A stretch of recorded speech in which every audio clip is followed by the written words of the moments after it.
नमस्कार बच्चों, मैं आपकी हिंदी शिक्षिका अहाना हूँ और नोवा लर्न बुक्स, जो माउंट एनलाइटनमेंट इंटरनेशनल की एक इकाई है, के साथ हमारी इस सीखने की यात्रा में आप सभी का एक बार फिर हार्दिक स्वागत करती हूँ। आज हम हिंदी व्याकरण के अध्याय शब्द बोध के बारे में सीखेंगे। इस पाठ में हम जानेंगे कि शब्द कैसे बनते हैं, सार्थक और निरर्थक शब्द क्या होते हैं, तथा शब्दों के वर्गीकरण का आधार क्या है। हम यह भी समझेंगे कि उत्पत्ति, रचना, प्रयोग और अर्थ के आधार पर शब्दों को कैसे पहचाना जाता है।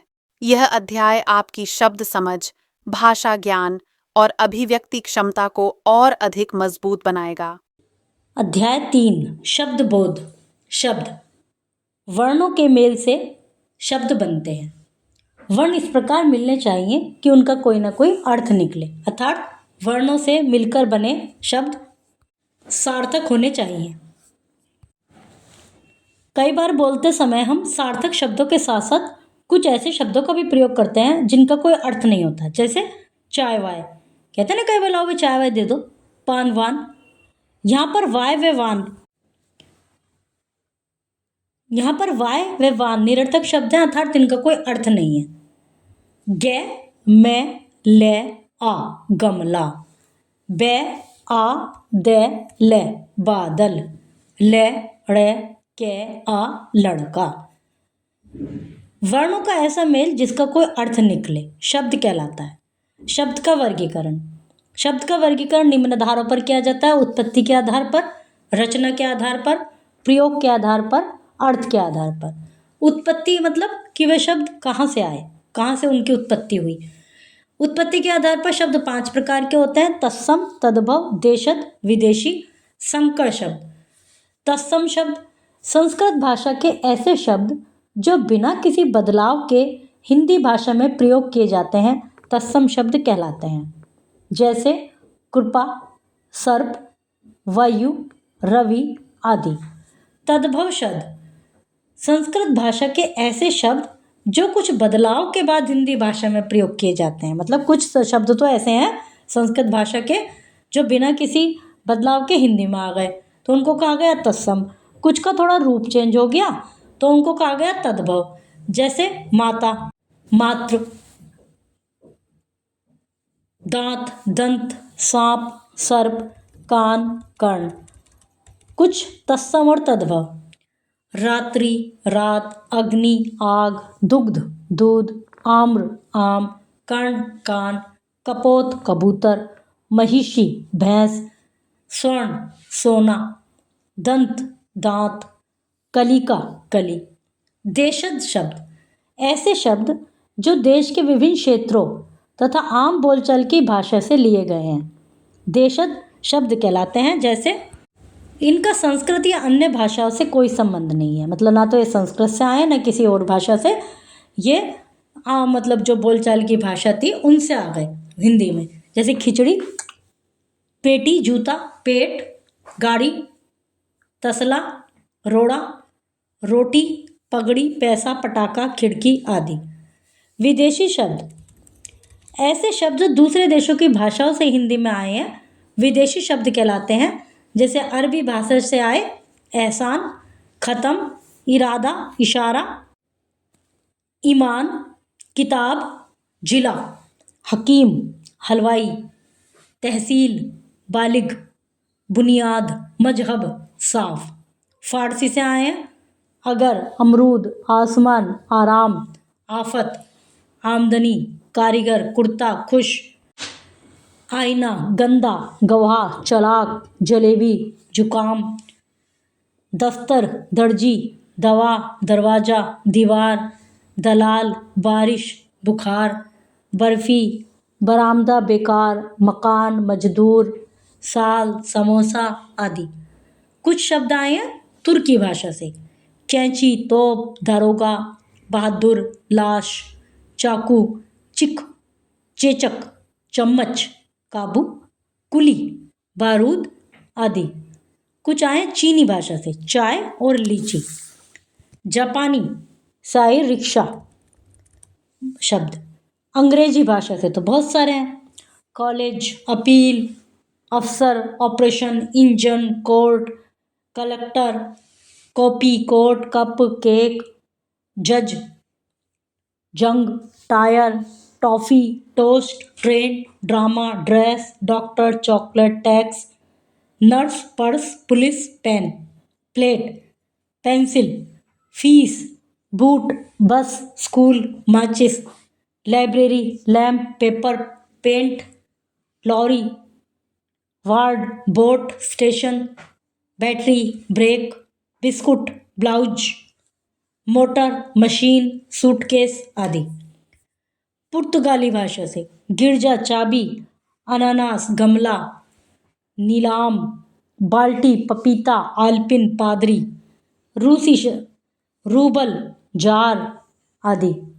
फ्रेंच, कूपन, अंग्रेज, कारतूस आदि। डच भाषा से जो शब्द आए हैं, बम, तांगे का, तुरूप, इक्का। फिर संकर भाषा, संकर शब्द, ऐसे शब्द जो दो अलग अलग भाषाओं के मिश्रण से बने होते हैं उन्हें संकर शब्द कहते हैं। जैसे मोटर, गाड़ी, मोटर अंग्रेजी का, गाड़ी हिंदी की। रेलगाड़ी, रेल अंग्रेजी की, गाड़ी हिंदी की। टिकट घर, टिकट इंग्लिश का, घर हिंदी का। अब है रचना के आधार पर कि शब्द किस प्रकार बने लिखे जाते हैं या बोले जाते हैं। रचना के आधार पर शब्द तीन प्रकार के होते हैं: रूढ़ शब्द, यौगिक शब्द, योग रूढ़ शब्द। वे शब्द जिनके और टुकड़े नहीं किए जा सकते और यदि टुकड़े किए भी जाएं तो उनका कोई अर्थ नहीं निकलता तो वे रूढ़ शब्द कहलाते हैं। जैसे जूता, शेर, लड़की, माथा, पता आदि। यौगिक शब्द, जो शब्द किन्हीं दो शब्दों से मिलकर बनते हैं उन्हें यौगिक शब्द कहते हैं। जैसे चिड़ियाघर, चिड़िया प्लस घर, पाठशाला, पाठ प्लस शाला, बैलगाड़ी, बैल प्लस गाड़ी। योग रूढ़ शब्द वे होते हैं जो शब्द यौगिक शब्दों की तरह दो या दो से अधिक शब्दों से बनते हैं लेकिन उनका एक विशेष अर्थ में प्रयोग होने लगता है तो उन्हें योग रूढ़ शब्द कहा जाता है। जैसे मुरलीधर तो दो शब्दों से बना है लेकिन इसका अर्थ क्या है? कृष्ण भगवान, तो ये योग रूढ़ शब्द हैं। प्रयोग के आधार पर अब जैसे पाठशाला दो शब्दों से मिलकर बना है लेकिन इसका अर्थ क्या है? विद्यालय के ही है, स्कूल के लिए, किसी अन्य चीज के लिए यूज नहीं हो रहा, किसी अन्य अर्थ के लिए यूज नहीं हो रहा, ठीक है। और मुरलीधर ये भगवान कृष्ण के लिए यूज हो रहा है तो ये योग रूढ़ कहलाते हैं। प्रयोग के आधार पर दो प्रकार के होते हैं: विकारी, जिन शब्दों में लिंग वचन कारक के कारण बदलाव आ जाता है उन्हें विकारी शब्द कहते हैं। ये चार प्रकार के होते हैं: संज्ञा, सर्वनाम, विशेषण, क्रिया। मतलब ये जो शब्द है, संज्ञा बालक संज्ञा है, अब यदि एक वचन में है तो बालक और स्त्रीलिंग में हुआ तो बालिका, बालिकाओं, बालकों, इस तरह से रूप परिवर्तित हुआ तो इसलिए विकारी शब्द है। हम, सर्वनाम है हम, हमें, हमारी, हमारे। पीला विशेषण है, पीली, पीले, इसलिए विकारी शब्द है ये। जाएगा क्रिया है, जाएगी, जाएंगी, जाएंगे। ऐसे जो अविकारी शब्द होते हैं, जिन शब्दों में लिंग वचन और कारक के कारण कोई परिवर्तन नहीं होता उन्हें अविकारी शब्द कहलाते हैं। ये भी चार प्रकार के होते हैं: क्रिया विशेषण, संबंध बोधक, समुच्चय बोधक और विस्मय बोधक। क्रिया विशेषण जैसे आज है, आज, कम, यहाँ, धीरे धीरे, इनको किसी के साथ भी यूज कर लीजिए। आज हम यहाँ आएंगे, फिर ये कहते हैं आज मैं यहाँ आऊंगी, आज वो नहीं आएगा तो आज में कोई परिवर्तन नहीं हुआ। इस तरह से ये होते हैं अविकारी शब्द। संबंध बोधक के साथ, के बिना, के समान, के आगे आदि, इनमें परिवर्तन नहीं होता। समुच्चय बोधक तथा, परंतु, अथवा, क्योंकि आदि, कोई परिवर्तन नहीं होता। विस्मय बोधक वाह, अरे, हाय, आहा, इन शब्दों में कोई परिवर्तन नहीं होता।